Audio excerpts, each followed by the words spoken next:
আসসালামু আলাইকুম। আমি এই মুহূর্তে আছি হচ্ছে নরসিংদী ড্রিম হলিডে পার্কের এভারেস্টে। এই যে আমি আছি এখানে, আর আমার সাথে আছে রিপন। হ্যাঁ রিপন, কি অবস্থা তোমার? এই তো আছি ভালো। যে বলতে না বলতে আরেকজন চলে আসছে।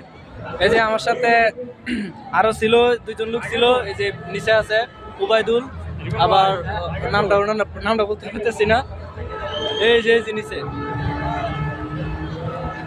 ওনারা উঠে নাই, একজন উঠছিল কিন্তু আরেকজন উঠে নাই। এখন আমরা এক পাশ দিয়ে উঠছি, আরেক পাশ দিয়ে নেমে যাব। খুবই খুবই ডেঞ্জারাস রাস্তা। এই যে রিপনের ঝক্কা হয়ে গেছে, প্রচুর ঠান্ডা। উপরে অনেক বাতাস, অনেক বরফ, অনেক ঠান্ডা লেগে গেছে। এই যে পিছনে আরেক ভাই আছে, ভাইয়া এদিকে।